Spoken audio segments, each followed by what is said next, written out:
जो लोग ये कहते हैं कि मदरसे में पढ़ने वाले जिहादी बनते हैं, आतंकवादी बनते हैं, ये वीडियो उन्हीं लोगों को समर्पित है, मतलब डेडिकेट कर रही हूं। और वीडियो को ज्यादा से ज्यादा शेयर कीजिएगा, अपने ख्यालात का इजहार जरूर कीजिएगा।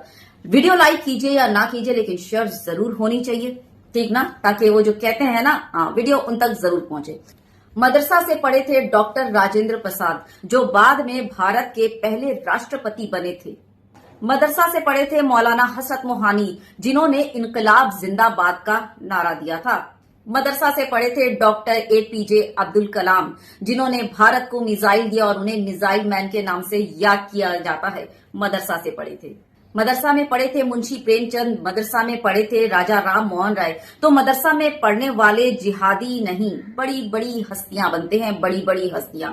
अब आती है बात कि चंद लोग तो वहां से निकल ही जाते हैं, तो इक्के दुक्के को पकड़कर पूरे जो है कम्युनिटी को बदनाम करना या मदरसा को ही टारगेट कर लेना। भाई ऐसे तो मैं हजारों चीजें दिखा सकती हूँ और बहुत सारी चीजें मैं भी उंगली उठा सकती हूँ, लेकिन वो क्या है ना, एजुकेशन में फर्क हो जाता है ना, पढ़े लिखे लोगों में, सही सूझ समझ वाले लोगों में फर्क हो जाता। अगर मैं भी वही करने लगूं कि जो है गुरुकुल का या मंदिर का उठा कर दिखाने लगूं, तो मेरे में और तुम लोगों में फर्क नहीं बचता।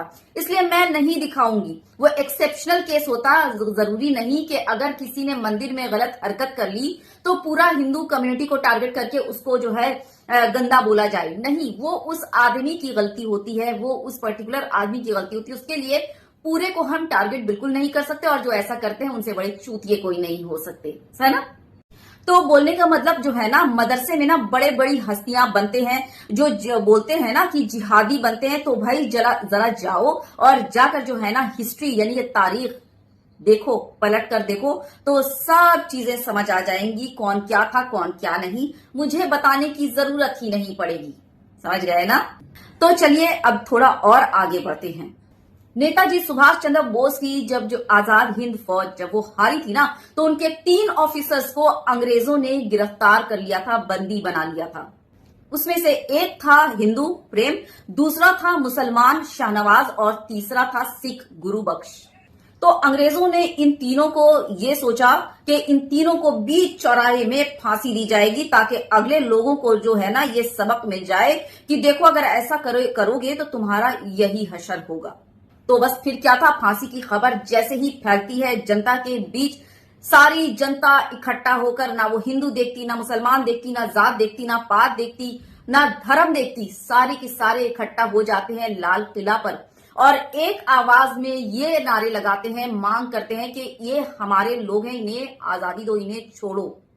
और सबसे जबरदस्त बात पता है क्या, अंग्रेजों ने कभी सोचा भी नहीं था कि इतने बड़े पैमाने पर ये जो है इनकलाब आएगा और इतने बड़े पैमाने पर लोग आकर आवाजें उठाएंगे इन तीनों की रिहाई के लिए। क्योंकि बटे तो उस वक्त भी लोग थे, धर्म के नाम पर, मजहब के नाम पर, लेकिन जबरदस्त अभी की तरह नहीं, जो अभी चल रहा है हमारे न्यू भारत में। सारे लोग उस वक्त भूल गए थे और तीनों के लिए, हिंदू मुस्लिम और उस सिख के लिए, सब ने मिलकर आवाज उठाई थी और जो है अंग्रेजों को अपने घुटने टेकने पड़े, क्योंकि हालात इतने ज्यादा खराब हो चुके थे ना, क्योंकि उन अंग्रेजों को अपना जो है वो डिसीजन वापस लेना पड़ा, फांसी वाला। अंग्रेजों ने सोचा था कि जिस तरह से जो है वो गांधी जी को जेल भेजकर उन्होंने आंदोलन रोक दिया था, फिर भगत सिंह को फांसी के तख्ते पर चढ़ा दिया था, ताकि जो है लोगों के बीच वो डर बना रहे। लेकिन इस बार जो भीड़ थी ना, अंग्रेज उसको देखकर समझ गए थे कि नहीं, अब जो पानी है वो सर के ऊपर से चला जा चुका है, तो पीछे हटना ही वो मतलब समझदारी वाली बात है। अंग्रेज बहुत अच्छे तरीके से ये समझ गए कि इस बार उन्होंने जो है ना वो गलत जगह हाथ डाल दी और उन्हें पीछे हटना पड़ा, फांसी की सजा रद्द करनी पड़ी, और ये थी हमारी पहली जीत। तो बोलने का मतलब, हम लोग उस वक्त से हर साल 15 अगस्त इंडिपेंडेंस डे मनाते हैं, जोर शोर से सेलिब्रेट करते हैं, लेकिन हमारी आजादी तो वो थी जिस दिन हम सब ने मिलकर, बिना धर्म देखे, बिना जात पात, बिना किसी भेदभाव के, पूरे देशवासी, पूरे देश की जनता ने एक आवाज में खड़े होकर अपने हक की मांग की थी, एक प्लेटफॉर्म पर। वो थी आजादी। और आज हम क्या कर रहे हैं, आज हम कभी तो धर्म के नाम पर, तो कभी किसी फेवरेट पार्टी के नाम पर, तो कभी किसी फेवरेट लीडर के नाम पर, तो जात पात के नाम पर आपस में ही भेदभाव करके अपने ही लोगों को मार काट रहे हैं, बुरा भला कह रहे हैं, नीचा दिखा रहे हैं और तो पता नहीं क्या क्या हो रहा है। तो आज तो पता है कि हमारा भारत आजाद हो चुका उन अंग्रेजों से, लेकिन अभी भी कुछ मामलों में ऐसा लगता है कि हम आज भी कैद हैं। तो जातिवाद वाली सोच से, ये भेदभाव के सोच में आज भी हम कैद हैं। क्या हमारे वीर जवानों ने इसीलिए अपनी जान की कुर्बानी दी थी और इस भारत को जिसे हम सोने की चिड़िया कहते थे, आजाद कराया था, इसलिए कि हम फिर से इस तरह आपस में बढ़ जाएं और अपने भारत देश की दुर्गति होते हुए देखें? क्या इसलिए जो है उन लोगों ने अपनी जान की परवाह ना करके हमें आजादी दिलाई थी?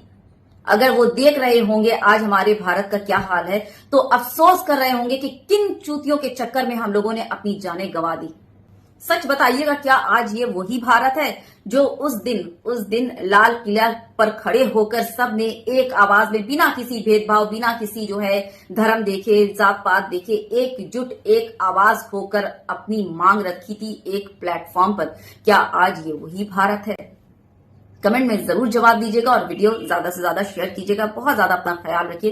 Take good care of yourself. जय हिंद, अल्लाह हाफिज।